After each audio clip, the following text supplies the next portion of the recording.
I will show you how wealthy people think very differently than most others and how to adopt those ways for you to reach your full financial potential. Rich and successful people believe, I create my life. And unsuccessful people believe, life happens to me. If you want to create real success, it is imperative that you believe that you are at the steering wheel of your life. You have to believe that you are the one who creates your success, you are the one who creates your mediocrity, and you are the one creating any financial struggle. But instead of taking full responsibility for their lives, most people instead, they play the role of the victim. What's it say, please? Victim. Now, victims usually leave 3 indelible clues. So the first one they seem to have in common is they often do a lot of this. What's the word, please? Blame things. They blame the economy. They blame their type of business. They blame the stock market. They blame the real estate market. They blame the city they live in. They blame the taxes or the government or their employee or their employer. They blame their manager. They blame their partner. They blame their upline. They blame their downline. They blame their husband. They blame their wives, their boyfriend, their girlfriend. It's always something else. It's always someone else. And everyone wants to blame their parents for something. Or they do this. What's the word, please? Thank you. They justify their situation by saying something like, well, you know, money's not all that important. Well, let me ask you a question.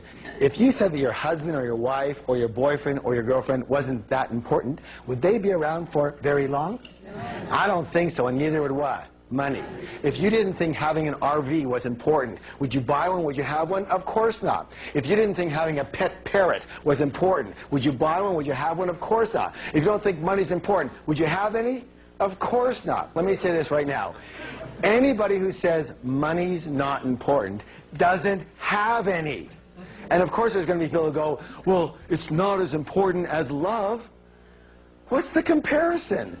You know, what's more important, your arm or your leg? Maybe they're both important in what they do, yes or yes? Yes. All right. Now, here's the next one. The third one is this. What's it say, please? Complain. Excellent. Complain. Let me say this right now. Complaining is the absolute worst possible thing you could do for your health or your wealth. The worst. Why? There's a universal principle that says, what you focus on expands. Now, when you are complaining, tell me, what are you focusing on? What's right with your life or what's wrong with your life? You're focusing on what's wrong with your life. And since what you focus on expands, now what are you going to get more of? What's right with your life or what's wrong with your life? You're going to get more of what's wrong with your life. When you are complaining, you turn into this big, giant garbage magnet. And have you ever noticed that complainers usually have a crummy life? Yes? And they go, well, of course I complain. Look how crummy my life is. And now you know better, so you can say, no, it's because you complain that your life is so crummy. Shut up and don't stand near me. You can be a victim or you can be rich, but you cannot be both. So you choose, because every single time that you blame or you justify or you complain, you are slitting not only your financial throat, but your happiness and your health throat as well. Let me give you another well step along with this one. This is very simple. Start taking full responsibility for everything that is happening in your life, especially when it comes to your money. And most people's primary concern is survival and security. So what is your goal? What is your true objective? What is your intention? Wealthy people's intention is to create abundance. Most broke people, their intention is to have enough to pay the bills, or just get by, or I just want to earn a decent living. And you know what? Due to the power of intention, that's exactly what you're going to get, and not a dime more. Does that make sense? Yes. Let's take a look at middle-class people. What's their big intention? Well, their big intention also happens to be their favorite word in the whole wide world, because they just want to be, let's see, what's the word, please? Comfortable. We all know that if we go for comfortable, that we're eventually going to get rich, right? I don't think so. Let me say this right now. Comfortable does not lead to rich. Let me say this in another way. Comfortable is the kiss of death to success. What you have to do to be successful and wealthy and rich is completely different than what you need to do to just be comfortable. Raise your hand if you know what I'm talking about here. All right, now, so we all know that comfortable does not lead to rich. On the other hand, if you go for rich, hey, you're probably going to end up mighty comfortable. There's a saying that we have that if you shoot for the stars, you're at least going to hit the moon. Most people don't even shoot for the ceiling in their house, and they wonder what the problem is. The problem for most people is this. It's not that your goals are too high and you miss them. It's that your goals are too low and you hit them. Let's go to another wealth secret. Here's a big one. Rich and successful people admire and model other rich and successful people. And what do most other people do? They resent the heck out of them, don't they? Most people look at other people's success with resentment or jealousy or envy, or they sniff, they're so lucky, or they whisper underneath their breath, those rich jerks, right? You have to realize something so simple, that if you view rich people as bad in any way, shape, or form, and you want to be a good person, then you can never be what? Rich. All right, let's go to the next wealth secret. Rich and successful people are bigger than their problems, and most other people are there for what? Smaller than their problems. The secret to success, my friends, is not to try and avoid or get rid of your problems. It's to grow yourself so you are bigger than any of your problems. All right, I want to show you a chart that changed a lot of people's life. Would you like to see it? Yes. So here you are.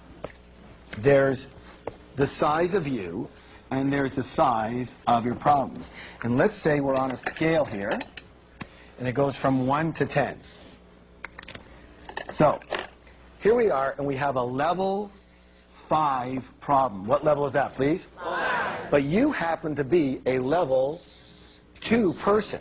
Question, is that a big problem or a little problem? Big. That's a big problem to you, isn't it? But let's say you grow yourself, you work on yourself, you grow yourself, and grow yourself to be, say, a level 8 person. Same problem, big problem, little problem. Little. That same problem turned into a little problem, unless you continue to grow yourself and you become a level 10 person.